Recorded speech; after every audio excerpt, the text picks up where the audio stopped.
দেখিব চ্যালেঞ্জ কৰি দিলে যে আপোনালোকৰ আপোনাৰ আজি অন কেমেৰা আপোনাৰ ইয়াতে মোৰ ৰেকৰ্ড হৈ আছে এইটো ৰেকৰ্ড লাইফ টাইম থাকিব 100%। যদি কোনোদিন আপুনি এমএলএ হয় আপুনি দিয়া কমেণ্টমেণ্ট যদি নাথাকে যদি ল'ৰাই হিন্দীত কৈ আছিলে হিন্দীত কিয় কৈ আছিলে নবেলা ই একচুৱেলি যেনেকৈ মদ খোৱাটো আপুনি জিন্দাগীটো একদম নিৰ্মূল কৰিব নোৱাৰে একদম প্ৰতিৰোধহে কৰিব পাৰিব জুৱা খেলটো প্ৰতিৰোধ কৰিব নিৰ্মূল কৰিব নোৱাৰে ড্ৰাগছ নিৰ্মূল কৰিব নোৱাৰে প্ৰতিৰোধ কৰিব পাৰিব শত্ৰু কিমান বাঢ়িলে এই বাপৰে বহুত শত্ৰু বুলি ক'লে মোৰ লাইফত 3বাৰ মান থ্ৰেট আহিছে মাৰি পেলোৱা আপুনি আপোনাৰ নিজৰ লেংগুৱেজত যিকোনো কথা ক'ব দি আপুনি একদম মন খুলি ক'ব পাৰে বেলেগ লেংগুৱেজত কিন্তু নোৱাৰে মানে অকণমান বাধা লাগি যায় যে কি ক'ম কি হ'ব ছাছপেনশ্যন এটা আহি যায় মানে কণ্ডিশ্যন আছিল এইটো আচ্ছা কেনেকৈ কওকচোন ক'ব বিয়া পতাৰ সময়তো কণ্ডিশ্যন আছিলে আপুনি কৈ লৈছিলে এনেকৈ কৈ লৈছিলোঁ মানিব লৈছে মানিবই লাগিব নহ'লে বিয়াই নহ'ব বাহ অৰ্গেনাইজেশ্যন কৰিব লাগিব মই ক্ষমতাশালী হ'ব লাগিব মোৰ হাতত পাৱাৰ থাকিব আইনুদ্দিন কোন হয়তো জানিব লাগিব তেতিয়াই হয়তো মানে নাইকিয়া হৈ যাব লাহে লাহে তো আপুনি এটা জেগাত থাকিয়ে কাম কৰিব লাগিব আপুনি 10টা জেগাত গ'লে আপোনাক কেতিয়াও মানুহে ভাল নাপায় কেতিয়াবা কোনো ৰাজনৈতিক দলৰ পৰা অফাৰ আহিছেনে আহিছে অফাৰ আহিছে কিন্তু অফাৰ আহিলেও মোৰ আইডিঅ'লজিকেল ডিফাৰেঞ্চ আছে মোৰ আইডিঅ'লজিৰ লগত সেই পাৰ্টিবিলাকৰ ডিফাৰেঞ্চ দলৰ নাম মেনশ্যন কৰিব কিন্তু মোৰ ফাইনেল যে মই 40+2 হ'লে মই 100% এইটো এৰি দিম এইটো কোনো আৰু অপশ্যনেল নাই এৰি যাব ক'ত একদম চিম্পল এটা ফেচবুক পোষ্ট দিলোঁ যে বাল্য বিবাহ দৰং জিলাৰ পৰা আমি বন্ধ কৰিম নেক্সট ডে মই তাৰ প্ৰত্যক্ষ অভিযান আৰম্ভ কৰিলোঁ বাল্য বিয়া হৈ আছে বিয়াস্থলীত গ'লোঁ বয়স কম হৈছে বিয়া বন্ধ কৰক পুলিচ মাতিলোঁ বিয়া উঠাই দিলোঁ একদম চব খানা চানা চব আছে আৰু কাজি চাজি চব আছে আৰু তো সেই অভিযানটো মানুহে ছাপোৰ্ট কৰিলে ঘৰখনত মা শিক্ষিত হয় এই ঘৰখন গোটেইখিনি শিক্ষিত হ'ব ডেফিনেটলি হ'ব হোৱাৰ আগত তেওঁলোকৰ ভেটি বাৰী একো নাথাকে এমএলএ হোৱাৰ পিছত গুৱাহাটীত মাটি দিল্লীত মাটি বিভিন্ন জেগাত মাটি এইটো ৰিয়েলিটি এইটো অস্বীকাৰ কৰি লাভ নাই হেল্ল' হয় দাদা আমাৰ পডকাষ্টত বহিছে নন পলিটিকেল পডকাষ্ট দাদাৰ এটা ভাল গুণ এটা বেয়া গুণ ক'ব লাগে এইটো ৰেকৰ্ড হৈ আছে তাৰমানে আপোনাৰ চাউণ্ড শুনি আছে চবে কি ক'ম এতিয়া বহুত ভাল গুণ আৰু বহুত বেয়া গুণ আছে এটা কওক তাৰ মাজতে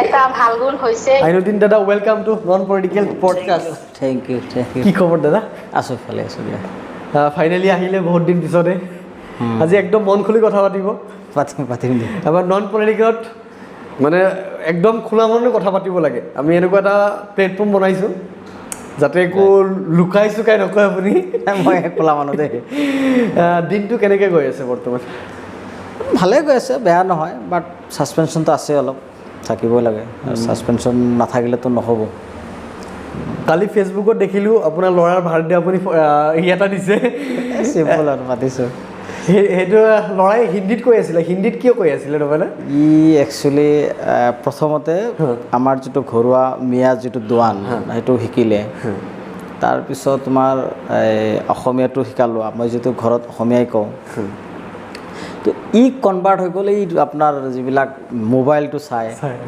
চাই গেমবিলাক চাই তো তাতেতো হিন্দীয়ে হয় তো লাহে লাহে হিন্দী শিকি গ'ল তো তাৰ লগত আমি হিন্দী ক'ব লাগে ই আমাৰ লগত হিন্দী কয় তাৰপিছত কনভাৰ্ট কৰিব নোৱাৰোঁ ট্ৰাই কৰি এতিয়া বাৰু কনভাৰ্ট হৈছে এতিয়া আপুনি অসমীয়াত ক'লে সি বুজি পায় প্লাছ সি অসমীয়াটো এনচাৰটো দিয়ে কিন্তু তাক যদি আপুনি পাৰ্চনেলি ক'ব দিয়ে সি হিন্দীত কথা পাতিব আচ্ছা মই ভিডিঅ'টো চাই মোক কৈছে যে হিন্দী কিয় কৈ আছে মানে ই নিজৰ যদি কথা ক'ব দিয়ে এক্সপ্লেইন কৰিব দিয়ে দেন সি হিন্দী আৰু যদি আপুনি সুধে অসমীয়াতে সি অসমীয়াতে ৰিপ্লাই দিব অ'কে এতিয়া সেইটো কনভাৰ্ট কৰিলোঁ মানে এই বস্তুটো কিন্তু ভাল মোবাইল চাই বহুত কথা শিকিবও পাৰোঁ পাৰে বাপৰে বাট বহুত সময়ত বহুত বেয়াও হয় মোবাইল চোৱা বেয়াতে মোৰে প্ৰব্লেম হৈছে কাৰণ অসমত থাকি অসমীয়া যদি সি নাজানে ভালকৈ দিগদাৰ হ'ব এতিয়া কনভাৰ্ট হ'ল এতিয়া মোটামুটি হৈ গ'ল সেইকাৰণে মোবাইলটো আপুনি অসমীয়া কণ্টেণ্টবোৰ অকণমান চাবলৈ কৰিব আপুনি ক'ব যে নাই অসমীয়া কণ্টেণ্ট চাব লাগে নাই চাই এইবিলাক চাই এতিয়া কিন্তু সিটো মানে হৈ গ'ল অট'মেটিক হিন্দীটো হৈ গ'ল কনভাৰ্ট কৰিছোঁ বাট হিন্দীটো কণ্টিনিউ কৰিব লাগিব কাৰণ হিন্দীটো আমাৰ ৰাষ্ট্ৰীয় ভাষা গতিকে ধৰক এতিয়া অসমৰ পৰা যদি দিল্লীত যায়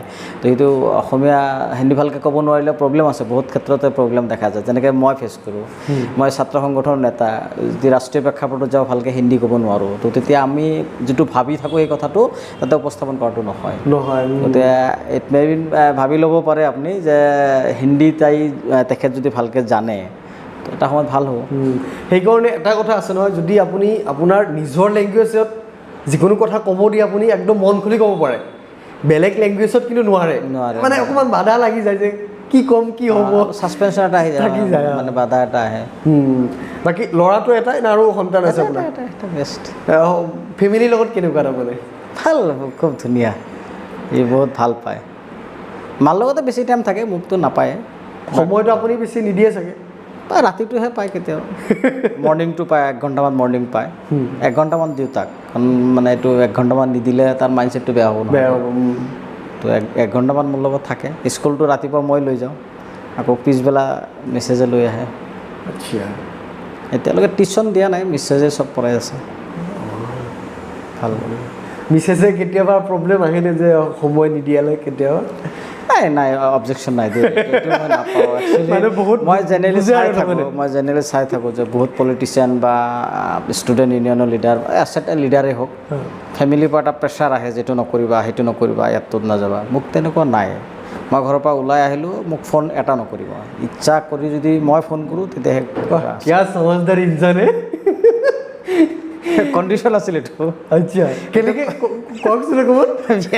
বিয়া পাতাৰ সময়তো কণ্ডিশ্যন আছিলে। আপুনি কৈ লৈছিলে এনেকৈ? কৈ লৈছিলোঁ। মানিব লৈছে? মানিবই লাগিব, নহ'লে বিয়াই নহ'ব। বাহ, কিয়? কাৰণ মই ছাত্ৰ সংগঠনৰ নেতা, মানে তেতিয়া মই লোৱাৰ student plus amchur general secretary. গতিকে মই বিয়া পাতিম, মই সংগঠনত টাইম দিব লাগিব। গতিকে কেতিয়াবা এসপ্তাহ নাথাকিম, কেতিয়াবা 2 দিন নাথাকিম। তো তাই যদি মোক ডিষ্টাৰ্ব দি থাকে সেইটোতো নহ'ব। গতিকে আমাৰ কণ্ডিশ্যনটো সেইটোৱে যে মই টাইম দিব নোৱাৰিম, বাট যদি সংসাৰ কৰিব ইচ্ছা আছে কৰা। ভাল, বহুত ধুনীয়া এইটো। এনেকৈ মানে আজিলৈ কোৱা ল'ৰা মই বহুত কম দেখিছোঁ। একদম কম লেয়াৰ নাই কিন্তু ডিষ্টাৰ্বে নাই। আপোনাৰ নিচিনা কথা কোৱা ল'ৰা নাই কিন্তু। যে মই 24 আৱাৰ্ছত তাই এটা ফোনো নকৰিব। সঁচা? একদম সঁচা। নকৰে, জানে নহয় আছে আৰু ভালেই আছে, বেয়া নহয় আৰু। ল'ৰাবোৰ আপোনাৰ নিচিনা হ'ব লাগিব যে থাকিলে থাক, গুচি যালে যাওঁ। নাই, এইটো নহয়। থাকিলে থাক, নাথাকিলে নাই, কথা এইটো নহয়। মানে দুইটাতে মিলি থাকিব লাগিব না। যদি মোৰ ড্ৰিমটো যদি মই ছাকচেছ কৰিব নোৱাৰোঁ, তো মোৰ ড্ৰিমত যদি কোনো বাধা আহি দিয়ে, তো এইটোতো নহ'ব। বা তাই সংসাৰ কৰি আছে, তাইক যদি মই সেইখিনি টাইমটো নিদিওঁ বা তাই বিচৰাখিনি যদি মই নিদিওঁ, তেতিয়াহ'লেতো নহ'ব। গতিকে বথ পাৰ্টিয়ে কম্প্ৰমাইজটো কৰিব লাগিব। গতিকে মোৰ ক্ষেত্ৰত তাই কম্প্ৰমাইজ কৰে, তাইৰ ক্ষেত্ৰত মই কম্প্ৰমাইজ কৰোঁ কেতিয়াবা। ফাৰ্ষ্ট টাইম মই বহুত পডকাষ্ট কৰি আছোঁ, ফাৰ্ষ্ট টাইম এনেকুৱা কথা মই শুনিছোঁ যে 24 ঘণ্টাত এবাৰ ফোন নকৰা। নকৰে, মই ক'লেও নকৰে। মই যদি মানে মাজে সময়ে যদি মই কৈ থাকোঁ যে কিয় ফোন নকৰা তুমি, ফোন কৰিব লাগে, মই কি খাইছোঁ কি খোৱা নাই, আপুনি ভালেই আছে মই জানো, নৰ্মেল। মানে ইমানেই বিশ্বাস আছে তাৰমানে? বিশ্বাস মানে কনফিডেঞ্চ লেভেলটো ভাল। বিশ্বাসটো থাকিবই লাগিব, নহ'লে সংসাৰেই নাথাকিব না। অন কেমেৰা চাব কেতিয়াবা বেলেগ কিবা হোৱা নোহোৱা মই নাজানো, কিন্তু এতিয়ালৈকেতো চব ঠিকেই আছে। বাকী আপোনাৰ সংগঠন জাৰ্ণি কেনেকৈ আৰম্ভ কৰিলে অকণমান যদি কোৱা? সেইটোতো এটা সাংঘাতিক মানে কথা এটা। মই চাইল্ডহুড, মই মষ্ট প্ৰবাবলি ক্লাছ 6-7। তো আমাৰ ঘৰত মানে মোৰ আব্বাই দোকান কৰে, গেলামাল দোকান কৰে। তো দোকানত চুৰি হয়, ঘৰত চুৰি হয়। তো প্ৰব্লেমটো ছল্ভ কেনেকৈ কৰিম? তেতিয়া মোৰ মাইণ্ডছেটটো আহিলে যে মই অৰ্গেনাইজেশ্যন কৰিব লাগিব, মই ক্ষমতাশালী হ'ব লাগিব, মোৰ হাতত পাৱাৰ থাকিব লাগিব, আইনুদ্দিন কোন হয়তো জানিব লাগিব, তেতিয়াই হয়তো মানে নাইকিয়া হৈ যাব লাহে লাহে। তো মই আমচু বুলি নাম শুনা পালোঁ, ছাত্ৰ সংগঠন, আৰু এটা চেণ্টিমেণ্টো আছে। মই ক্লাছ 6-7 বুলি ক'লে ভুল নহয়, মই তেতিয়া DYFI বুলি এটা অৰ্গেনাইজেশ্যন আছে, মই তাৰ ফাৰ্ষ্ট মেম্বাৰ। ছেকেণ্ড এইটো অৰ্গেনাইজেশ্যন যেতিয়া আমচু বুলি গম পালোঁ, তো তেতিয়া আমচুত জইন কৰিলোঁ মই ক্লাছ 8 মানত। ক্লাছ 8ত মই আমচুৰ এক্টিভ মেম্বাৰ, আৰু তেতিয়াৰ পৰা আজিলৈকে কণ্টিনিউ আছোঁৱেই, আৰু কোনো প্ৰব্লেম হোৱা নাই। তেনেকৈ post district assistant general secretary, president, district প্ৰেছিডেণ্টৰ পৰা চেণ্ট্ৰেল জেনেৰেল ছেক্ৰেটাৰীৰ পৰা 7 বছৰ, ভাইচ প্ৰেছিডেণ্ট আপোনাৰ 2 বছৰমান, ৱৰ্কিং প্ৰেছিডেণ্ট 3 বছৰ।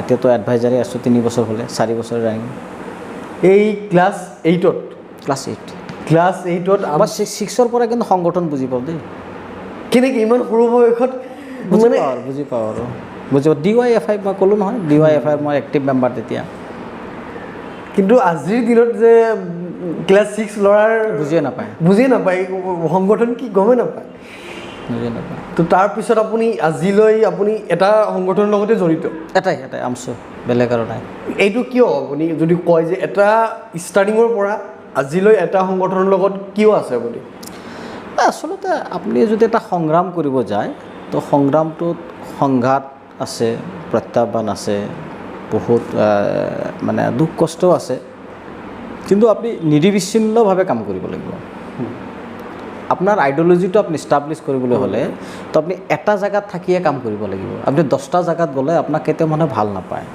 একদম অবভিয়াছলি আপুনি এতিয়া পলিটিকেল পাৰ্টিৰ কথাই চাওক আজি মই আহোঁতে মানে আমাৰ এজন পলিটিকেল লিডাৰ মই নামটো নকওঁ বাৰু তেওঁ মানে আম আদমি কৰিছে কৃষক মুক্তি কৰিছে আকৌ আম আদমিত গৈছে আকৌ ৰাইজৰ দল আহিছে আকৌ এতিয়া কংগ্ৰেছৰ মাজত গৈছে আকৌ এতিয়া বিজেপিত আছে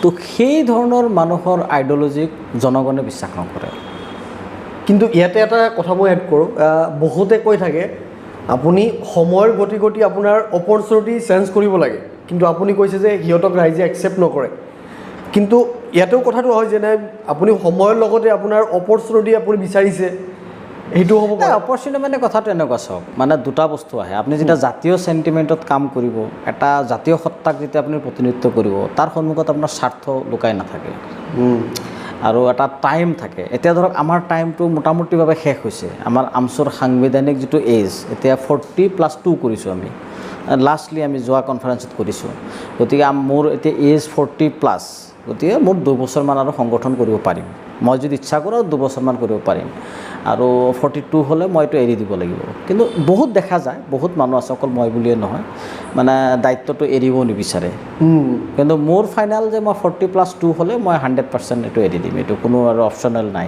এৰি যাব ক'ত ডেফিনেটলি যদি পলিটিকেল কোনো মঞ্চ আহে তে পলিটিকেল মঞ্চ যাব লাগিব আশা আছে যে দলত আৰু যদি পলিটিকেল মঞ্চ তেনেকুৱা কোনো এপ্ৰিভিয়েট মানে এপ্ৰ'চ পোৱা নাযায় তেনে জাতীয় অন্য চিন্তা কৰিব লাগিব জাতীয় মানে সামাজিক কিছু কাম কৰিব লাগিব অকল যে সংগঠন কৰিলেই হ'ব এইটোতো নহয় মোৰ দৰং জিলা ধৰক আপুনি দৰং জিলাত যথেষ্ট প্ৰতিনিধিৰ অভাৱ দৰং জিলাৰ বিশেষকৈ মাইনৰিটি মানুহবিলাকৰ যথেষ্ট প্ৰব্লেম হয় তো তেওঁলোকৰ প্ৰতিটো ক্ষেত্ৰত থাকিম কাম কৰিম আৰু মোৰ আপুনি জানেই যে বাল্য বিবাহ আন্দোলনৰ মই প্ৰথম নৱজাগৰণৰ গুৰি ধৰোঁতা কাৰণ এই জাগৰণটো যেতিয়া 2017 চনত আমি আৰম্ভ কৰিছিলোঁ মই যেতিয়া মোৰ ফেচবুক পোষ্ট একদম চিম্পল এটা ফেচবুক পোষ্ট দিলোঁ যে বাল্য বিবাহ দৰং জিলাৰ পৰা আমি বন্ধ কৰিম নেক্সট ডে মই তাৰ প্ৰত্যক্ষ অভিযান আৰম্ভ কৰিলোঁ বাল্য বিয়া হৈ আছে বিয়াস্থলীত গ'লোঁ বয়স কম হৈছে বিয়া বন্ধ কৰক পুলিচ মাতিলোঁ বিয়া উঠাই দিলোঁ একদম চব খানা চানা চব আছে আৰু কাজি চাজি চব আছে আৰু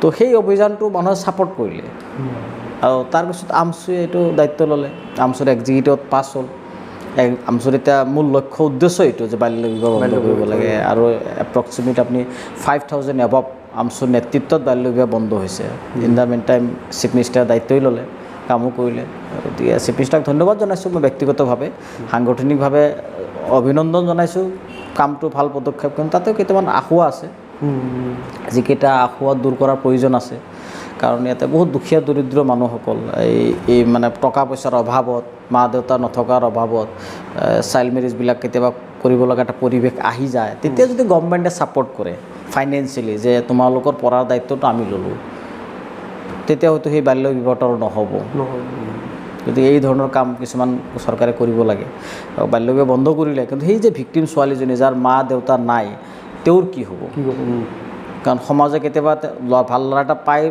পায় বিয়াটো পাতি দিব বিচাৰে তো সেই ল'ৰাটোতো বিয়াটো পাতিব নোৱাৰিব ছোৱালীজনীক তো তেতিয়া গভৰ্ণমেণ্টে যদি ছোৱালীজনীক ভালকৈ লিখা পঢ়া দায়িত্বটো লয় দুখীয়া দৰিদ্ৰ মানুহখিনিৰ আৰু গভৰ্ণমেণ্টে ল'বই পাৰে নিয়মতে কিন্তু গভৰ্ণমেণ্টে নলয় গভৰ্ণমেণ্টৰ বিয়াগম বিভাগ আছে, ছ'চিয়েল ৱেলফেয়াৰ ডিপাৰ্টমেণ্ট আছে, চাইল্ড প্ৰটেকশ্যনৰ হেৰিবিলাক আছে। তো এই চৰকাৰে এটা মাষ্টাৰ প্লেন ভালকৈ যদি বনাই লয় তেতিয়া নিশ্চিতভাৱে এই প্ৰব্লেমটো ছল্ভ হ'ব। আৰু এটা ছল্ভ হ'লে ৰাষ্ট্ৰৰ কাৰণে ভাল, মানৱ সম্পদ সৃষ্টি হ'ব, ছোৱালী শিক্ষিত হ'ব, ছোৱালী শিক্ষিত হ'লে মাতৃ শিক্ষিত হ'ব, মাতৃ শিক্ষিত হ'লে সন্তান শিক্ষিত হ'ব, আৰু সন্তান যেতিয়া শিক্ষিত হ'ব সমাজ ব্যৱস্থাটো শিক্ষিত হৈ যাব। অট'মেটিক এটাৰ পিছত এটাকৈ চেইন আছে। কিন্তু চৰকাৰে এই বস্তুটো আজিলৈকে ভালকৈ চোৱা নাই যেন মোৰ অনুভৱ হৈছে। কাৰণ গোটেই মইতো প্ৰেক্টিকেলি মই আপোনাক ক'লোৱেই যে অসমৰ প্ৰতিটো জিলাৰ বাল্য বিবাহ বন্ধ কৰাৰ ক্ষেত্ৰত মোৰ ব্যক্তিগতভাৱে সাংগঠনিকভাৱে যথেষ্ট অৰিহণা আছে। আৰু মই আৰক্ষী অধীক্ষকবিলাককো ক'ম, তেওঁলোকে ভাল সহায় কৰিছিলে, অচিবিলাকেও যথেষ্ট সহায় কৰিছিলে, সামাজিক বহুত দল সংগঠন তেতিয়া সহায় কৰিছে। আৰু গভৰ্ণমেণ্টটো এতিয়া অলপ স্তব্ধ হৈছে যদিও, কিন্তু আমাৰ ফালৰ পৰা আমি এইটো কণ্টিনিউ কৰি আছোঁ আৰু অলপ তীব্ৰতৰ কৰিব লাগিব যেন লাগিছে। আপোনাৰ কথাটো একদম ৰাইট এটা কথা ইয়াতে, যে যদি ঘৰখনত মা শিক্ষিত হয় এই ঘৰখন গোটেইখিনি শিক্ষিত হ'ব। ডেফিনেটলি হ'ব। এতিয়া মই আপোনাক যিটো ক'লোৱে, মোৰ ৱাইফ শিক্ষিত কাৰণে আজি মই ক্লাছ 4 পাইছে ষ্টুডেণ্ট মোৰ ল'ৰাটো, গতিকে মইতো তাক টিউশ্যন দিবলগীয়া হোৱা নাই, মানে ঘৰতে আছে টিউশ্যন আছে বহি আছে। গতিকে যেতিয়া নেক্সট ছাবজেক্টবিলাক টাফ ছাবজেক্ট আহিব হয়তো তেতিয়া দিব লাগিব হ'ব পাৰে, কিন্তু ঘৰত এটা শিক্ষাৰ এটা এনভাইৰনমেণ্ট পাই আছে, গতিকে সেইটোৱে ইম্পৰ্টেণ্ট। মই আপোনাক সোধোঁ এতিয়া, আৰু 1-2 বছৰ আপুনি আমচু কৰিব? 2 বছৰ পাৰিম। 2 বছৰ পাৰিম। কেতিয়াবা কোনো ৰাজনৈতিক দলৰ পৰা অফাৰ আহিছেনে? আহিছে, অফাৰ আহিছে, কিন্তু অফাৰ আহিলেও মোৰ আইডিঅ'লজিকেল ডিফাৰেঞ্চ আছে। মোৰ আইডিঅ'লজিৰ লগত সেই পাৰ্টিবিলাকৰ ডিফাৰেঞ্চ। দলৰ নাম মেনশ্যন কৰিব? কোন দলৰ পৰা অফাৰ? মেনশ্যন কৰাটো ভাল নহ'ব নেকি? মেনশ্যন কৰাটো ভাল নহ'ব, কাৰণ যিহেতু একচেপ্টে কৰা নাই মই। কিয় কৰা নাই আপুনি এই দলটো? নাই, কথাটো হৈছে কিনে চাওক, মই মাইনৰিটি কমিউনিটিক বিলং কৰোঁ। মই জন্মগতভাৱে মুছলিম সম্প্ৰদায়ৰ মানুহ। আজি যিটো মুখ্যমন্ত্ৰীৰ কমন ডাইলগ মিয়া, তো মই মিয়া কমিউনিটিৰ মানুহ, মই মানে এডমিট কৰোঁ। তো সেই কমিউনিটিৰ মানুহৰ যথেষ্ট অভাৱ আছে, সমস্যা আছে, সমাধান বিচাৰে, সাংবিধানিকভাৱে তেওঁলোকৰ অধিকাৰ আছে, কিন্তু পোৱা নাই। তো কোনে কৰিব? তেওঁলোকক জাষ্টিছ দিবৰ কাৰণে গণসংগ্ৰামটো কোনে কৰি তুলিব? নিশ্চয় আমাৰ নিচিনা কোনোবা শিক্ষিত মানুহে কৰিব লাগিব, যিটো মই কৰি আহি আছোঁ। তো সেই যিটো পলিটিকেল প্লেটফৰ্মত মই যাম, তেওঁলোকে সেই এপ্ৰপ্ৰিয়েট সেই সিদ্ধান্তবিলাক বা সেই সমস্যাবিলাক সমাধানৰ ক্ষেত্ৰত তেওঁলোকৰ যদি আন্তৰিকতা নাথাকে, তো মই পলিটিক্স কাৰ কাৰণে কৰিম? বহুতে এইটো অস্বীকাৰ কৰি লাভ নাই যে বহুতে MLA মন্ত্ৰী হয় কৰোঁ টকা লুটিবৰ কাৰণে। MLA হোৱাৰ আগত তেওঁলোকৰ ভেটি বাৰী একো নাথাকে, MLA হোৱাৰ পিছত গুৱাহাটীত মাটি, দিল্লীত মাটি, বিভিন্ন জেগাত মাটি। এইটো ৰিয়েলিটি, এইটো অস্বীকাৰ কৰি লাভ নাই। কিন্তু মোৰ আইডিঅলজিটো তেনেকুৱা নহয়। মোৰ কথাটো হৈছে যে আপুনি MLA হওক আৰু যিয়ে নহওক, আপোনাৰ কমিউনিটিৰ কাৰণে আপুনি কি কৰিছে? কমিটমেণ্ট আছেনে নাই আপোনাৰ? এতিয়া আপুনি ক'ব পাৰিব নেকি, বা মই ক'ব পাৰিম নেকি, অসমৰ বিশেষকৈ মাইনৰিটিৰ যিসকল আহিছে কোনোবা এটা ভাল ইনষ্টিটিউট চলাইছেনে শিক্ষাৰ? ক'ব পাৰিব? তো এই MLA কিয় কাৰণ হৈছে? তুমি যদি তোমাৰ ছ'চাইটি ভালকৈ শিক্ষিতই কৰিব নোৱাৰা, তুমি যদি এখন ভাল এডুকেশ্যনেল ইনষ্টিটিউটে গঢ়ি দিব নোৱাৰা, কি হ'ব ভাই? তুমি MLA হ'বা, টকা পইচা লুটিবা, তোমাৰ ল'ৰা ছোৱালী ভাল স্কুলত পঢ়িব, আৰু সেই সমষ্টিৰ দুখীয়া দৰিদ্ৰ মানুহবিলাকৰ কাৰণে তুমি একো নকৰিবা। আপুনি ক'ব পাৰিবনে? আপুনি অসমৰ প্ৰত্যেকজন MLAক মাতি ল'বচোন, তেওঁলোকৰ সমষ্টিত তেওঁলোকৰ এই যে দুখীয়া দৰিদ্ৰ ছাত্ৰ ছাত্ৰীসকলৰ কাৰণে তেওঁলোকৰ কিবা ট্ৰাষ্ট আছে নিজাববীয়াকৈ, যে 100জন ল'ৰাক 5 বছৰত 1000জন ল'ৰাক ছোৱালীক তেওঁলোকে বিনা পইচাত পঢ়াইছে? নাই, কোনেও ক'ব নোৱাৰে। তো শিক্ষা নহ'লে জাতিটো কেনেকৈ উদ্ধাৰ হ'ব? গতিকে নেচেচাৰী হৈছে এডুকেশ্যন, আৰু ৰাজনৈতিক নেতাসকলে সেই এডুকেশ্যনটো হোৱাটো কিমান দূৰ বিচাৰে মোৰ মানে সন্দেহ আছে। কিন্তু ইয়াতে মই অকণমান কওঁ যে আজিকালি কি হৈ আছে, কথা চবেই কয় চব, যেনেকুৱা আপুনি কৈ আছে, মই কোনোবা MLA হ'লে এনেকৈ কৰিব লাগে, বাট হোৱাৰ পিছত মানুহজন টোটেলি চেঞ্জ। নাই, মই কৈছোঁ MLA হোৱা নোহোৱাটো ইম্পৰ্টেণ্ট নহয়, মই কৈছোঁ MLA হোৱাটো নোহোৱাটো ইম্পৰ্টেণ্ট নহয়, ইম্পৰ্টেণ্ট হৈছে মোৰ কমিটমেণ্টটো মই ৰাখিব লাগে। সেইটো আপুনি হোৱাৰ পিছত নাথাকে, এইটো থাকিব, কিয় নাথাকিব? মই বহুত MLA মই নিজেও দেখিছোঁ, দেখিব, চেলেঞ্জ কৰি দিলে যে আপোনালোকৰ আপোনাৰ আজি অন কেমেৰা আপোনাৰ ইয়াতে মোৰ ৰেকৰ্ড হৈ আছে, এইটো লাইফ টাইম থাকিব 100%। যদি কোনোদিন আপুনি MLA হয়, আপুনি দিয়া কমিটমেণ্ট যদি নাথাকে যদি ৰাজনৈতিক দলত যোগদান কৰোঁ আৰু ওপৰৱালাই যদি মোৰ ৰাখিছে যে ৰাইজৰ সেই মূল্যৱান আসনটো মই দখল কৰিম বা কৰোঁ, নিশ্চিতভাৱে চাব পাৰে, কোনো অসুবিধা নাই। যদি সেইদিনাখন যদি আপুনি কোৱা মতে নহয় তেতিয়াহ'লে কি হ'ব কওক? মই 27 বছৰীয়া আমচুৰ জীৱনত, 26 বছৰীয়া আমচুৰ জীৱনত মই কি কৰিছোঁ কি কৰা নাই, মই এতিয়াও ক'ব পাৰোঁ যে মোৰ যিমান প্ৰপাৰ্টি আছে কোনোবা যদি ইচ্ছা কৰে ইনকুৱাৰী কৰি ল'ব পাৰে, একো নাই, বিগ জিৰ'। মই 7 বছৰ আমচুৰ জেনেৰেল ছেক্ৰেটাৰী, ইমান সহজ পোষ্ট নহয়। সেইটো সময়ত কংগ্ৰেছ চৰকাৰ আছিলে, মোৰ নিজৰ সম্পৰ্কীয় মানুহ মিনিষ্টাৰ আছিলে, এতিয়াতো আৰু vice president, working president, adviser. তো আমচুৰ এজন ইমান পাৱাৰফুল পষ্টত থকা ব্যক্তিজনৰ কি আছে কি নাই এইটো মোৰ জনাই গম পায়, চবে গম পায়। আমচুত আপুনি 27 বছৰ আমচুত দিছে, 27 ইয়াৰ্ছ। 27 বছৰত আপুনি কি পালে কি হেৰালে? মই বহুত পাইছোঁ, বহুত কি পাইছোঁ। পাইছে তাৰ মাজত? আইনুদ্দিন আহমেদ বুলি অসমবাসী ৰাইজে গম পায়। ভাৰতৰো বহুত ৰাজ্যৰ মানুহৰ লগত সম্পৰ্ক আছে। আপোনাৰ মোৰ গাঁও অঞ্চলৰ যিটো অৱস্থা আছিলে আজি বহুত পৰিৱৰ্তন হৈছে। মোৰ কাৰণে হৈছে বুলি মই নকওঁ, কিন্তু তাতেতো কিঞ্চিত পৰিমাণে হ'লেতো মোৰ অৰিহণা আছে। আৰু মোৰ আটাইতকৈ ভাল লাগে যেতিয়া মই মাতাব্বৰ ৰাজৰ বিৰুদ্ধে একদম সাংঘাতিক মানে কঠোৰ, মই মাতাব্বৰ ৰাজটো ভাল নাপাওঁ। কিয়? ভাল নাপাওঁ আৰু কিন্তু গাঁৱৰ সমাজে সমাজে থাকে তেনেকুৱা, আমি দেৱানী টাইপ বুলি কওঁ। মাতাব্বৰ ৰাজ থাকিব নালাগে, সমাজৰ মুৰব্বী থাকিব লাগে। আৰু সেই মুৰব্বীজনে সমাজৰ যদি দুয়োটা পক্ষৰ কিবা কাজিয়া হৈছে আলোচনা কৰি সমস্যাটো সমাধান কৰি দিব লাগে। কিন্তু তাৰ নামত যিটো ইণ্টাৰনেল উপটোকন লোৱা হয় যে তোক এই কেছৰ পৰা বচাই দিম, ইমান টকা মোৰ লাগিব, সেইটোহে বেয়া। কাৰণ দুখীয়া দৰিদ্ৰ মানুহ ভাই, দুয়োটা পক্ষৰ কিবা কাজিয়া লাগিছে, তো সেই ছিষ্টেমত যদি আপুনিও তেওঁলোকক ফাইনেন্সিয়েলি টৰ্চাৰ কৰে কেনেকুৱা হ'ব কথাটো?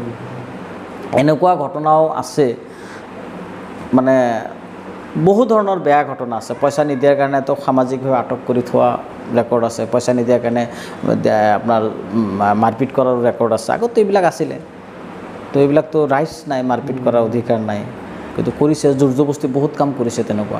এতিয়া বাৰু নাই, এতিয়া বহুত কমিছে কিন্তু দেই আমাৰ আন্দোলনটোৰ। মই আই এম হেপী সেই ক্ষেত্ৰত যে এই যে আমি আন্দোলনটো কৰিছিলোঁ আজি সেই মাতাব্বৰ ৰাজটো কিন্তু নাই, একদম কিঞ্চিত লেয়াৰ কিবা কিবি আছে আৰু অলপ থাকিব। এইটো আৰু আপুনি শেষ কৰিব নোৱাৰে। যেনেকৈ মদ খোৱাটো আপুনি জিন্দাগীটো একদম নিৰ্মূল কৰিব নোৱাৰে, একদম প্ৰতিৰোধহে কৰিব পাৰিব। জুৱা খেলটো প্ৰতিৰোধ কৰিব, নিৰ্মূল কৰিব নোৱাৰে। ড্ৰাগছ নিৰ্মূল কৰিব নোৱাৰে, প্ৰতিৰোধ কৰিব পাৰিব। এইটো একদম বাস্তৱ সত্য। মই আপোনাক আৰু এটা কথা সুধোঁ এতিয়া, আপুনি সুধিম তাৰ আগতে আপুনি কৈ লওক যে হেৰালে কি সেইটো কৈ লওক। মানে 27 ইয়াৰ্ছ আপুনি দিলে যে, হেৰালে কি আপুনি? পালেতো বহুত কিবা। মই এটা হেৰাইছোঁ, যিটো হেৰাইছোঁ মানে সময়টো গ'ল, সময়টো গ'ল, এই সময়টোতো ঘূৰাই নাপাম আৰু। গতিকে এই 27 বছৰীয়া জীৱনটোত প্ৰত্যেকজন মানুহৰে বহুত ৰুচি থাকে, বহুত চাহিদা থাকে, ইচ্ছা শক্তি থাকে, এইবিলাকতো পোৱা নাই। কাৰণ আমিতো সংগ্ৰামেই কৰি গ'লোঁ, বাকীখিনিতো একো কৰা নাই। এতিয়া যদি আপুনি মোক কয় যে আপুনি ফৰ জাৰ্ণি ট'ৰ, স্পেচিয়েল ট'ৰৰ কাৰণে ক'ৰবাত ভ্ৰমণ কৰিব গৈছে নেকি? নাই। যদি আপুনি কয় যে এসপ্তাহ ক'ৰবাত একদম মানে কোনো পৃথিৱীৰ কোনো হেৰিৰ লগত নাই, আপুনি অকলে বা ফেমিলি লৈ আছে, নাই। সেইটো মোৰ ফেমিলি কিন্তু দুখ দেই, মোৰ ফেমিলিয়ে মাজে সময়ে এইটো কৈ থাকে কিন্তু যে আপুনি মোক এইবিলাক নকৰে, লৈ নাযায়, বহুতে যায়, এইটো কিন্তু সঁচা কথা, এইটো কোৱা। তথাপিও যিমান পাৰোঁ এদিন দুদিন ক'ৰবাত যদি গৈছোঁ, এক ৰাতি আছোঁ, নেক্সট ডে আকৌ প্ৰগ্ৰাম আহি গৈছে, চব গুচি ঘৰত আহক, এনেকুৱা। সেইটো দুখ এটা।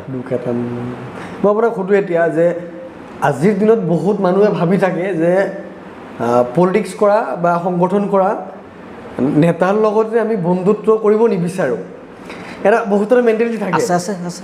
সেইটো কিয় যে আমি আপোনাৰ লগতে বন্ধুত্ব কিয় কৰিব নিবিচাৰোঁ? টাইম নিদিয়ে, টাইম নাই যে, টাইম নাই না, তেওঁলোকৰ টাইম দিব নোৱাৰে। তেওঁলোকৰ টাইম নাই, বাট মই যদি বন্ধুত্ব কৰিব বিচাৰোঁ কিন্তু মোৰ নোৱাৰোঁ, কিন্তু ভয় লাগে। এইটো কিয় মানে? এইটো বহুত মানুহৰ হয় কিন্তু এটা, যে মই কোনোবা নেতাৰ লগত মানে বন্ধুত্ব মানে ভয় কৰাৰ কাৰণটো কি বুজি নাপাওঁ মই, কিন্তু ভয় কৰিবলগীয়াতো নাই। কিন্তু একচুৱেলি হয়, যিসকল নেতা বা নেতা বুলিও নহয়, যিসকল ৰাইজৰ হৈ কাম কৰে, ধৰক আমি নিজকেতো নেতা বুলি নকওঁ আৰু কোৱাটো সম্ভৱো নহয়, নেতাটো গুণ নাই আমাৰ। আমি নেতা হ'বলৈ হ'লেতো আমাৰ সন্মুখত হাজাৰ হাজাৰ লাখ লাখ মানুহ আমাৰ মানে যিটো আৱাজ দিম সেইমতে যাব লাগিব। নেতাৰ হ'ল তেনেকুৱা। এতিয়া আমিতো নাজানো, অসমবাসী ৰাইজে গম পাব। কিন্তু মই বিশ্বাস কৰোঁ যে নেতাটো সংখ্যা কম আছে, নেতা নাই। আছে যিমান আছে কৰ্মী আছে, গতিকে নেতাৰ লগততো তুলনা নাই। নেতা আছে অসমততো, কৃষক আন্দোলনৰ নেতা আছিলে আপোনাৰ বিফৰ ইণ্ডিপেণ্ডেঞ্চ বুলি ক'ব লাগিব। তেতিয়া মাইনৰিটিৰ নেতা তেতিয়া আছিলে, মৌলানা ভাসানী আছিলে। ভাসানীৰ নেতৃত্বত বহুত মানুহ একত্ৰিত হৈছিলে, কৃষক নেতা আছিলে তেতিয়া। বা আমাৰ এতিয়া ধৰক আৰ্ছাদ মাদানী হুজুৰ, আৰ্ছাদ মাদানী চাহাবৰ নেতৃত্বত তেওঁলোকে মানে এজন ভাৰতবৰ্ষৰ এজন বিখ্যাত পণ্ডিত, বা আমাৰ এশিয়া হুজুৰ বুলি কওঁ, ইছলামিকভাৱে এইসকল মানে বিদগ্ধ পণ্ডিত, তেওঁলোকৰ তুলনাততো আমি একোৱেই নহয়। আমিতো জাষ্ট সংগ্ৰামী সৈনিক আৰু। অসমৰ ভিতৰত আপোনাৰ নেতা, ফেভৰেট নেতা কোন হয়? মই ৰাজনৈতিক নেতা নে অৰাজনৈতিক? ৰাজনৈতিক নেতা। নেতাটো ৰাজনৈতিক নেতাই হ'ব। ৰাজনৈতিক নেতা বুলি ক'লেতো ধৰক মই অখিল দাক ভাল পাওঁ দেই। মই অখিল দাক মানে তেওঁৰ চেণ্টিমেণ্টটো, আন্দোলন কৰা ষ্টাইল, যিটো ষ্টাইলত চলে মই ভাল পাওঁ। বাকী তেওঁৰ ইণ্টাৰনেল কি আছে কি নাই সেইটোতো আমি নাজানো, কিন্তু তেওঁক ভাল লাগে মোৰ। মই বহুত মোৰ প্ৰিয় নেতা বুলি ক'লে ভুল নহয়। আৰু ধৰক ফণীভূষণ চৌধুৰীক মানে বিং এ অনেষ্ট লিডাৰ হিচাপে ভাল লাগিছিল আগত, কিন্তু এতিয়া তেওঁৰ যিবিলাক মানে কথা বাৰ্তা অলপ কিবা বেয়া লগা এটা ভাৱ আহিছে তেওঁৰ প্ৰতি। কিন্তু আগত ফণীভূষণৰ লগত এটা মানে আমি যেতিয়া বুজি পাওঁ, পলিটিক্সটো যেতিয়া বুজি পাওঁ, সংগঠন যেতিয়া কৰিছোঁ, তেতিয়া ফণীভূষণৰ নাম শুনিছোঁ, লগ পাইছোঁ, চিম্পুল মানুহ, চবৰ লগতে মিলি যায়। কিন্তু এতিয়া অলপ কিবা ডিফাৰেঞ্চ হোৱা যেন লাগে। আৰু বিশেষকৈ বিজেপিৰ স্পৰ্শত অহাৰ পিছতহে তেওঁলোকৰ আইডিঅ'লজিবিলাক অলপ চেঞ্জ হোৱা যেন লাগে। আৰু এটা ৰাউণ্ড, পপুলাৰ ৰাউণ্ড হৈছে এটা ফোন কল। আপুনি বৌক ফোন কৰিব লাগিব, কাৰণ আপোনাৰ বৌ বোলে আপোনাক পুৰা ফ্ৰীডম দি দিছে। তো আপোনাৰ এটা ভাল গুণ, এটা বেয়া গুণ, বৌক ফোন লগাই দিয়ক আপুনি। অকণমান ভয় চয়টো লাগিছে। লাভ মেৰেজ আছিলে আপোনালোকৰ? লাভ মেৰেজ বুলি ক'ব নোৱাৰি, চিনাকি হৈছে, কথা পাতিছোঁ, ভাল লাগিছে, এৰেঞ্জমেণ্ট কৰি দিছোঁ আৰু। বঢ়িয়া। Hello', hello'. এই কথা পাতা তুমি। হেল্ল'। হেল্ল'। হয় দাদা, আমাৰ পডকাষ্টত বহিছে, নন পলিটিকেল পডকাষ্ট। দাদাৰ এটা ভাল গুণ, এটা বেয়া গুণ ক'ব লাগে, এইটো ৰেকৰ্ড হৈ আছে, তাৰমানে আপোনাৰ চাউণ্ড শুনি আছে চবে। কি ক'ম এতিয়া, বহুত ভাল গুণ আৰু বহুত বেয়া গুণ আছে। এটা কওক তাৰ মাজতে। তাৰ মাজত এটা ভাল গুণ হৈছে ই বেলেগৰ সহায় কৰি বিৰাট ভাল পায়। বেলেগৰ কাৰণে বহুত কৰিব পাৰে, ইচ্ছা আছে। আৰু বেয়া গুণ হ'ল ই বহুত ৰাতিকে হয়। কিমান দেৰিকে হয়? বিচনাত নাযায় বুলি ক'লেও ভুল নহয়।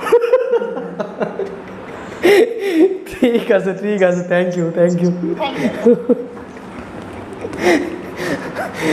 আপুনি ৰাতি টোপনি নাহে নেকি? মোৰ নৰ্মেল 2টালৈকে থাকোঁ মই। 2টাত মই বিচনাত যাওঁ, আৰু 2টাত বিচনাত গ'লে 2:30, 3টা, বা কেতিয়াবা যদি টোপনিৰ ভাৱটো নাহিলে পটককৈ উঠি লওঁ, উঠি কিবা কিবি এনেই লিখি থাকোঁ। তেতিয়া হয়তো কবিতা আহি যায়, তেতিয়া কবিতা লিখোঁ মই। মোৰ 3খনমান কবিতা পুথি প্ৰকাশ পাইছে। আচ্ছা, আমি অলপ জানিম এইটো। আপুনি ক'লে যে মই 2টা 3টাত টোপনি আহোঁ, ৰাতিপুৱা উঠে কেতিয়া আপুনি? তেতিয়াহ'লে 6টা 7টা। ইমান সোনকালে কেনেকৈ? আপোনাৰ টোপনি নহয় দেখোন তেতিয়াহ'লে। 3 ঘণ্টা। 3 ঘণ্টা এজন মানুহ টোপনি মাৰিলে কেনেকৈ মাইণ্ডটো ফ্ৰেছ থাকিব? চলে, অসুবিধা নাই। এক্সাৰচাইজ কৰিলোঁ অলপ, উঠি কিনে 30 মিনিটছমান এক্সাৰচাইজ কৰি দিওঁ। অ'কে।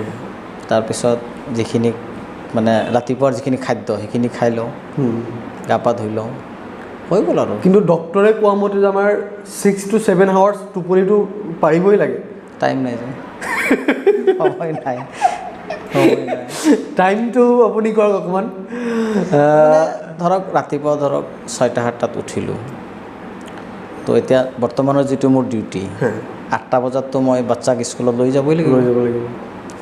আহিলোঁ, গা পা ধুলোঁ, কেছ থাকে চাব লাগিব, কোৰ্টত যাম 10টাত, আকৌ 4টা 5টামান বজাত আহিম। সেই সময়ত মই আধা ঘণ্টা টাইম মই অলপ বিচনাত যাওঁ, যদি কোনো এক্সট্ৰা প্ৰগ্ৰেম নাথাকে। তাতে আধা ঘণ্টা হ'ল বা 45 মিনিটছ হ'ল, আকৌ উঠিলোঁ, ৰেডি হ'লোঁ, আকৌ মোৰ ডিউটিলৈ মই গুচি গ'লোঁ। ৰাতি 11টাত সোমালোঁ, 12টাত সোমালোঁ, ভাত খালোঁ, নিজৰ কিতাপ নিজৰ বাকীখিনি কৰিলোঁ, বাছ চাফিচিয়েণ্ট। আপুনি এডভোকেট, তাৰপিছত আপুনি আমচু কৰে, মাজে মাজে বোলে আকৌ লিখে, কবিতা লিখোঁ। ইমান মানে কেনেকৈ কৰে? একচুৱেলি কবিতা লিখাটো হৈছে কি, মই ক্লাছ 6 মান হ'ব, তেতিয়া মানে কবিতা লিখিব লাগে বুলি মোৰ এটা মনত এটা ভাৱ আহিলে। কেইটামান এনে লাইন লিখিছিলোঁ। আৰু তেতিয়া সৰ্বশিক্ষা আঁচনিৰ শেষ পৰ্যায়, তেতিয়া এটা অনুষ্ঠান হৈছিলে। তো মই বাচ্চা হিচাপে মই সেই অনুষ্ঠানত প্ৰেজেণ্ট আছিলোঁ আৰু ময়ো এটা কবিতা পাঠ কৰিছিলোঁ তাতে, মোৰ লিখা কবিতা। তেওঁলোকে ভাল পালে বুলি মোক জনালে। তাৰপিছত মই এটা বুকছ আছে, বুকছত মই লিখি লিখি গ'লোঁ। আৰু তেতিয়াতো কবিতা হোৱা নাই, জাষ্ট ফৰ কিবা লিখাহে হৈছে। মেট্ৰিক পাছ কৰিলোঁ, হায়াৰ ছেকেণ্ডেৰী পাছ কৰিলোঁ। ডিগ্ৰীৰ টাইমত, বিশেষকৈ ডিগ্ৰীৰ টাইমটোত আৰু অলপ লিখা মেলা চলিলে, কিন্তু এইবিলাক পাব্লিছ নহ'ল, এইবিলাক তেনেকৈ থাকিলে। কিন্তু মোবাইলৰ যুগটো যেতিয়া ষ্টাৰ্ট হ'ল, তেতিয়া মোৰ মানে একদম ৰিয়েল টাইমটো আহি গ'ল মোৰ। মোবাইলত কীবৰ্ডটো আছে, ধুনীয়াকৈ মোবাইলতে লিখিছোঁ, লিখি ফেচবুকত দিছোঁ, গ্ৰুপত দিছোঁ, কোনোবা গ্ৰুপত ৰাখিছোঁ। এই জাৰ্ণিটো ষ্টাৰ্ট হ'ল। আৰু প্ৰথমতে বহুতে বেয়া পাইছে, বহুতে মানে কি বুলি ক'ম, এইটো হয়তো তেওঁলোকেও চাব যে কবিতা লিখাটো তেওঁলোকে বেয়া পোৱা আছিলে, মানে শব্দবিলাক ভাল নহয়। তেওঁলোকে ভাবে যে কি কবিতা লিখে, আমচুৰ জেনেৰেল ছেক্ৰেটাৰী, এডভাইজাৰ, এইবিলাক কি কবিতা লিখে আৰু লাজ দিছে, কেতিয়াবা বেয়াকৈও কৈছে। অলপ হ'ব দে আৰু যি হয় হৈ থাকক, তুমিহে বেয়া পাবা, মোৰ লিখাটো মই লিখি থাকোঁ। তো এতিয়া মোটামুটি ধৰকচোন লিখিলেতো মানুহে কবিতা বুলি কয়। গতিকে সেই সূত্ৰে 2-3খন কবিতা পুথি প্ৰকাশ পাইছে। বজাৰত নাই, কিন্তু প্ৰকাশ কৰিছোঁ অসমৰ বিভিন্ন জেগাত আছে। মোৰ জেগাত ইউথ ফেষ্টিভেল পাতো এখন, পূব কলাইগাঁও যুৱ মহোৎসৱ বুলি 7 বছৰ হ'ল কণ্টিনিউ। আৰু সেই যুৱ মহোৎসৱত সেই কবিতা পুথিখিনি প্ৰকাশ পায়। আৰু তাতে যিমান ডিবেটাৰ আহে গোটেই অসমৰ, ডিবেটাৰসকলে পায় আৰু লোকেল মানুহখিনি পায়। আৰু যিখিনি মোৰ ফ্ৰেণ্ড চাৰ্কল আছে তেওঁলোকক দিয়া হয় এটা এটাকৈ, পইচাটো নলওঁ, জাষ্ট পাব্লিছ কৰোঁ আৰু তেওঁলোকক ডিষ্ট্ৰিবিউটটোহে কৰোঁ। তো এনেকৈ 3খন হৈছে। আৰু এখন কবিতা পুথি নহয়, এখন কিতাপে ওলাব, নামটো দিয়া নাই যদিও, কিন্তু অসমৰ মুখ্যমন্ত্ৰীৰ ৰিলেটেড থাকিব। অসমৰ মুখ্যমন্ত্ৰী ডক্টৰ হিমন্ত বিশ্ব শৰ্মা আৰু মোৰ কিছু অনুভূতি, এই ধৰণৰ কিছুমান আৰ্টিকল গণ অধিকাৰ কাকতত প্ৰকাশ পাইছে। আৰু কিছু প্ৰকাশ পোৱা নাই, সেইবিলাক লিখি ভাবিছোঁ এটা প্ৰবন্ধ গ্ৰন্থ আকাৰে প্ৰকাশ কৰিম। আৰু 27 বছৰ আমচু কৰিলে, 27 বছৰত শত্ৰু কিমান বাঢ়িলে? এই বাপৰে, বহুত বহুত শত্ৰু বুলি ক'লে মোৰ লাইফত 3বাৰমান থ্ৰেট আহিছে। মাৰি পেলোৱা আৰু মানে তেতিয়া জুৱা খেল আৰু মদৰ বিৰুদ্ধে মই আন্দোলন কৰোঁ, দেৱানী প্ৰথাৰ বিৰুদ্ধে আন্দোলন কৰোঁ। ক্লাছ 9, 8, 10 এইটো পিৰিয়ডত। সেই সময়ত আমাৰ গাঁৱত বানেশ আৰু জয়নাল বুলি 2জন মানুহ আছিলে। এজন ল' ফাইনেল ইয়াৰ দি ঘৰত আহিছে, এজন M.Com ফাইনেল দি ঘৰত আহিছে। 2জন ভাই ককাইক দেৱানীসকলে মাৰ্ডাৰ কৰিলে।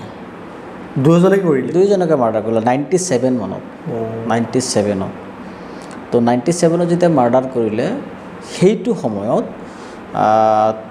এটা বানপানী হৈছিলে, বান এখন মানে মাথাউৰি এখন কাটি দিছিলে কোনোবাই ৰাতি। এই মাথাউৰি লৈ তেওঁলোকৰ কিবা সংঘাত আছিলে দেৱানীসকলৰ লগত আৰু এওঁৰ লগত, সেই সূত্ৰে তেওঁক মাৰ্ডাৰ কৰি পেলালে।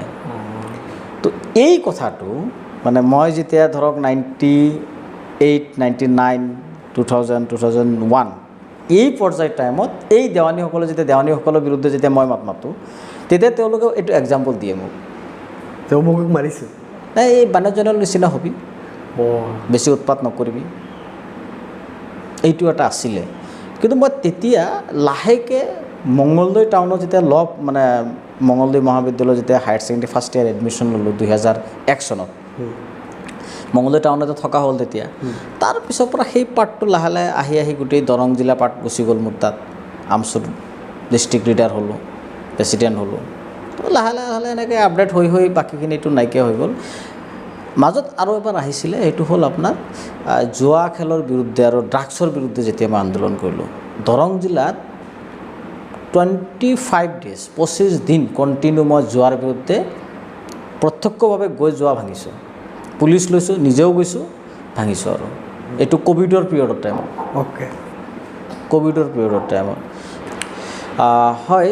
ঠিক তেনেকুৱা জুৱাৰী ড্ৰাগছসকলৰ বিৰুদ্ধে যেতিয়া আন্দোলন কৰিছিলোঁ, তেতিয়া মোলৈ থ্ৰেট আহিছিলে যে তুমি এইবিলাক আন্দোলন বন্ধ কৰা, নহ'লে কিন্তু তোমাক মাৰি পেলোৱা হ'ব।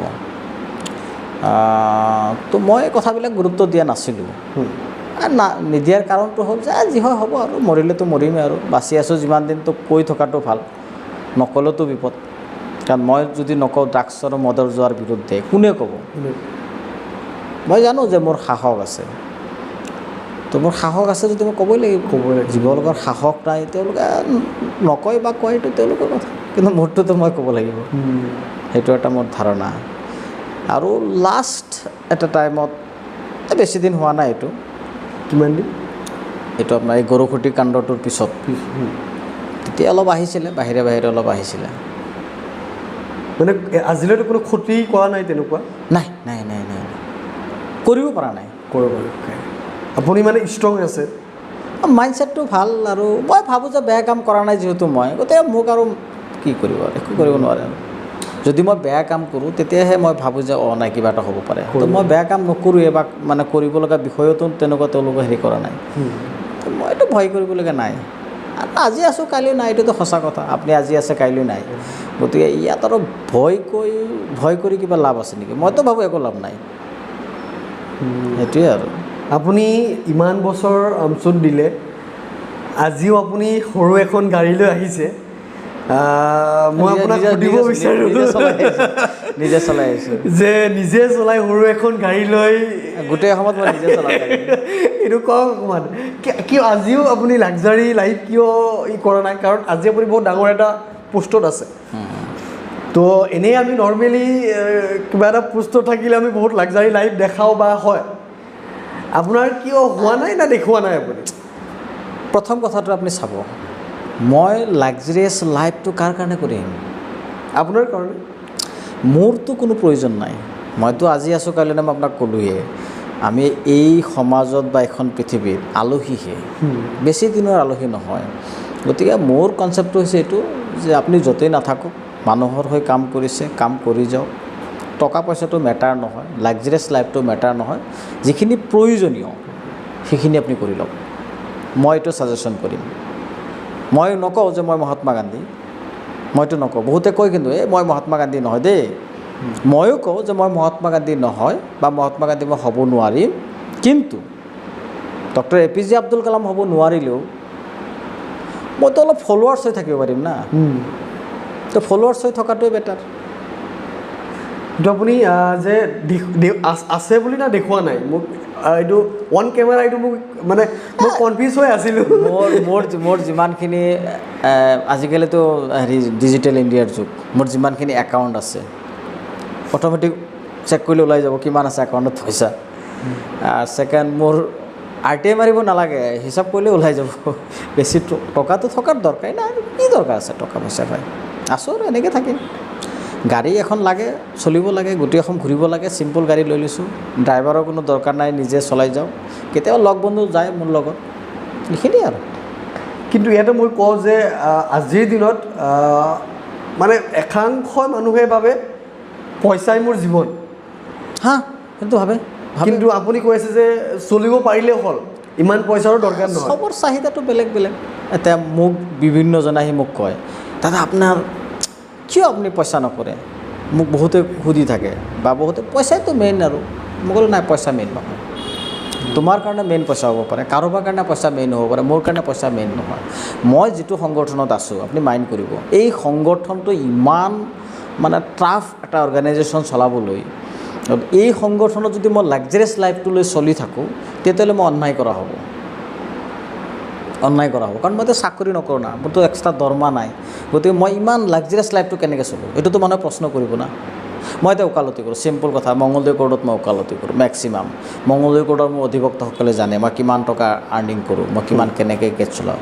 যদি মই কাইলৈ এখন ফৰ্চুনাৰ গাড়ী লৈ, একদম ধুনীয়াকৈ গাড়ী এখন লৈ যদি মংগলদৈ কোৰ্টত যাওঁ, 100% কাৰোবাৰ মানে ক'ব যে নাই কিবা এটা কৰিছে।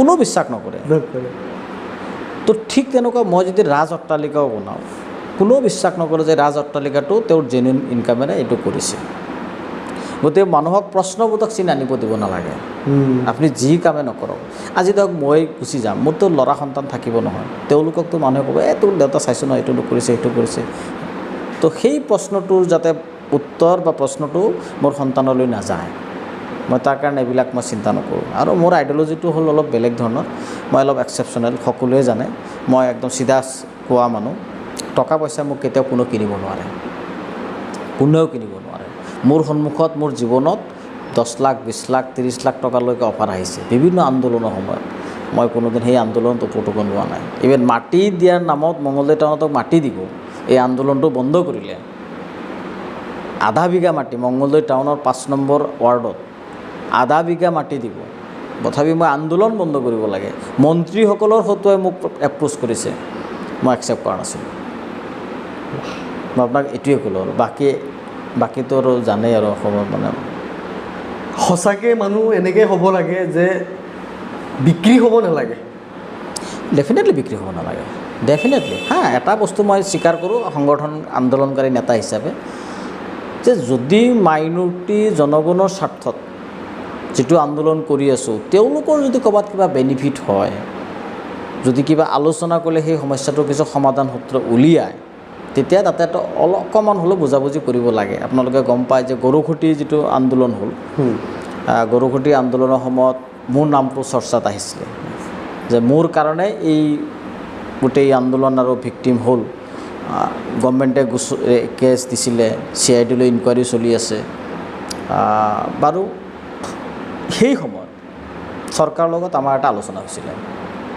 অসম চৰকাৰৰ মুখ্যমন্ত্ৰী ডক্টৰ হিমন্ত বিশ্ব শৰ্মাই সেই মানুহখিনিক সংস্থাপনৰ নামত আলোচনা কৰিছিলে আজি গৰুখুটি সেই উচ্ছেদিত মানুহক সংস্থাপন কৰি থকা হৈছে আৰু অলৰেডি মোটামুটি 200-250 এনেকুৱা মানুহ বাকী আছে বাকী গোটেইখিনি মানুহ শিফটিং হৈ গ'ল শিফটিং মানে সংস্থাপন হৈ গ'ল তো এতিয়া কথাটো হৈছে সেই ধৰণৰ যদি কিবা বুজাবুজি থাকে মই ভাবোঁ যে কৰাটো ভাল কিন্তু আন্দোলন কৰি আন্দোলনত বিক্ৰী হৈ জনগণৰ সমস্যা সমাধান নহ'ব তেনেকুৱা আন্দোলন নকৰাটো ভাল কা আন্দোলনটো চাওক আপুনি কা আন্দোলনটো আমিও কৰিছিলোঁ অখিল গগৈৰ নেতৃত্বত আন্দোলন কৰিলোঁ আৰু কোনোবাই আন্দোলনটো লৈ গৈ লতাশিল খেলপথাৰত থৈ দিলে এইটোতো অসমৰ ৰাইজে গম পায় তো সেই আন্দোলনত কি বুজাবুজি হৈছিল হোৱা নাই এইটো চবেতো গম পায় বুজি পায় গতিকে তেনেকুৱা কৰিব নালাগে জাতীয় স্বাৰ্থত তেনেকুৱা ধৰণৰ কাম কেতিয়াও কৰিব নালাগে আপুনি সংগঠন চলাই আছে কেনেকৈ কাৰণ আপুনি বোলে বেলেগ কিবা নকৰে তো সংগঠন ইমান আপুনি নিজে কোৱা মতে যে এই সংগঠন আমচু ইমান চলোৱাটো সহজ কথা নহয় সহজ নহয় বা আপুনি কেনেকৈ চলাই আছে তেতিয়াহ'লে চাওক মই ওকালতি প্ৰফেশ্যনত মই এতিয়া পইচা পাওঁ যিমান পাওঁ তাৰ ধৰক 30% 40% ইয়াতে সোমাই যায় আৰু সেইমতে মই চলি আছোঁ বাকী আঞ্চলিকবিলাক আছে ডিষ্ট্ৰিক্টবিলাক আছে তেওঁলোকে লোকেলি যিবিলাক উইল উইচাৰ আছে সংগঠনৰ স্বাৰ্থত যিসকলে সংগঠনক ভাল পায় তেওঁলোকে হেল্প কৰে প্ৰগ্ৰাম হ'লে সেইমতে অলপ কালেকশ্যন কৰে সেইমতে চলি যায় কিন্তু মই এই এজন মানুহৰ পৰা শুনিছিলোঁ তেখেতে কৈছিলে যে সংগঠন মানে বিশেষকৈ চান্দাৰ ওপৰতে চলে কথাটো কিমান দূৰ সঁচা ৰাইজৰ হয় চান্দা বুলিতো নহয় এইটো চান্দা বুলিতো ক'লে বেলেগ ধৰণৰ এক্সটৰ্চনৰ ছিষ্টেমত আহি যায় চান্দাটো নহয় একচুৱেলি ধৰক এটা প্ৰগ্ৰাম কিমান লাখ টকাৰ 1 লাখ টকাৰ গতিকে তাৰে লোকেল কিমান মানুহ আছে 100জন মানুহ আছে 100জন মানুহক এপ্ৰ'চ কৰা হয় যে এই প্ৰগ্ৰামটো পাৰ কৰি দিয়ক তেনেকৈ সংগঠনটো চলে কিন্তু কোনো ফিক্স ডিপ'জিট বা ফিক্স কোনো পইচা নাই মানে যোনে যিমান পাৰে আৰু সেইটোৱে নৰ্মেলি কোনো দাবী ধমকি দি নহয় আৰু দাবী ধমকি দিয়াটো ঠিক নহয় যদি কোনোবাই দাবী ধমকি দি সংগঠনৰ নামত চান্দা উঠায় মই ভাবোঁ যে সেইটো ঠিক নহয় সেইটো মোৰ ল'ৰাই হওক আন কাৰোবাৰ ল'ৰাই হওক মোৰ সংগঠনৰ ল'ৰাই হওক বা অন্য কোনো সংগঠনৰ ল'ৰাই সেইটো নিয়ম নহয় এপ্ৰ'চ কৰিব লাগে ভাল কাম কৰিছা মানুহে পইচা দিব তুমি এপ্ৰ'চ নকৰিবা দম দিবা কাম নকৰিবা সেই ধৰণৰ গুণ্ডাগিৰি মই ভাবোঁ ঠিক নহয় এই যে আপোনালোকৰ মিডিয়াতে কিছুদিন আগতে কোনোবাই বোলে টেক্স লয় যে আমি চান্দা নতুন মই টেক্স লওঁ আৰে টেক্স কি বস্তু তুমি কি চৰকাৰ নেকি তুমি টেক্স ল'বা এইটো তোমাৰ কি পৈতৃক সম্পত্তি নেকি তোমাৰ পেটাৰ্নেল প্ৰপাৰ্টিটো নহয় সেইটো কথা নহয় সেই ধৰণৰ অসভ্য কথা কোৱাটো কেতিয়াও ঠিক নহয় আপোনাৰ এটা কথা মোৰ আৰু বেছি ভাল লাগিছে যে আজি মই কি কৰি আছোঁ এইটো যাতে মোৰ ল'ৰাৰ ইফেক্ট নপৰে ডেফিনেটলি চাব লাগিব কিন্তু এই কথাটো বহুত মানুহ নাভাবে যে আজি মই কি কৰি আছোঁ মই যি কৰোঁ মোৰ মাজতে আছে কিন্তু মই লৈ চিন্তা নকৰোঁ, কিন্তু আপুনি সেইটো চিন্তা কৰিছে। কৰিবই লাগিব, এইটো একদম যুক্তিসংগত কথা। এইটো আপুনি নকৰিলে আপোনাক পাপে চুব। আপোনাৰ কৰ্মফলটো আপোনাৰ ল'ৰাই ভুগিব লাগিব। আপোনাৰ কাৰণে আপোনাৰ ল'ৰা কিয় ভুগিব? মোৰ কাৰণে মোৰ দেউতাই কিয় ভুগিব? মই যিমানখিনি কাম কৰি মোৰ কামৰ কৰ্মফলটো মোৰ ল'ৰাই কিয় ভুগিব? ভুগিব নালাগে। আৰু যদি মোৰ ল'ৰাই ভুগি আছে তাৰ কাৰণে দায়ী মই। যদি মই ভগৱান মোক বিশ্বাস কৰোঁ, যদি মই আল্লাহক বিশ্বাস কৰোঁ, মইতো আল্লাহক বিশ্বাস কৰোঁ, তো মই জবাব দিব লাগিব নহয় তাতে। লাগিব। কিন্তু মই সেইটো নোৱাৰি, সেইটো কৰিব নোৱাৰি। কোনোবাই যিমান প্ৰেছাৰ কৰক সেইটো মই নোৱাৰিম। থেংক ইউ ছ' মাছ দাদা, ভাল লাগিলে পডকাষ্ট। Thank U. আপোনাৰ কেনেকুৱা লাগিছে? মোৰো ভাল লাগিছে, মোৰো ভাল লাগিছে। কিছুমান কথা খুলি ক'ব পাৰিছোঁ, এক নম্বৰ কথা। আৰু মোৰ আটাইতকৈ ভাল লাগিছে যে মোৰ মনৰ কিছু কথা মই ক'ব পাৰিছোঁ। আৰু মই শেষত আপোনাক এটা কথা ক'ম, আৰু অসমবাসী ৰাইজক বা এই ব্ৰডকাষ্টটো যোনে যোনে চাব মই তেখেতসকলেও ক'ম, সৎ মন লৈ যিকোনো কাম কৰক। অসৎ চিন্তাৰে কোনেও যাতে সংগ্ৰামী ৰাস্তাৰে আহি সংগ্ৰাম নকৰে। অসৎ চিন্তা, অসৎ মন লৈ সংগ্ৰাম কৰিলে আপোনাৰ লাভ হ'ব পাৰে, কিন্তু জনগণ আৰু সেই জাতিটোৰ যথেষ্ট ক্ষতি হয়। আৰু যিসকল দায়িত্বত থাকে, আমাৰ নিচিনা মানুহ যিসকল দায়িত্বত থাকে, সেইসকল মানুহ দায়িত্বৰ পৰা কেতিয়াও পলায়ন কৰিব নালাগে। যিমান সময়লৈকে সেই দায়িত্বত আছে সেই দায়িত্বটো পালন কৰিব লাগে আৰু নিষ্ঠাৰে কৰিব লাগে। মই এইটো বিশ্বাস কৰোঁ আৰু বিচাৰোঁ। কিন্তু মোৰ দৃষ্টিটো এনেকুৱা আছে, আমাৰ সংখ্যালঘু জনগণৰ মাজতো আছে, সংখ্যাগুৰুৰ মাজতো আছে, ৰাজনৈতিক নেতাসকলৰ মাজত আছে, সৎ ভাৱ, সৎ মন আৰু সৎ চিন্তাৰে সমাজখনক তেওঁলোকে প্ৰতিনিধিত্ব কৰিব আশা নাই। এইটো মোৰ প্ৰশ্নবোধক চিন থাকি গ'ল। আছে এইটো 100%।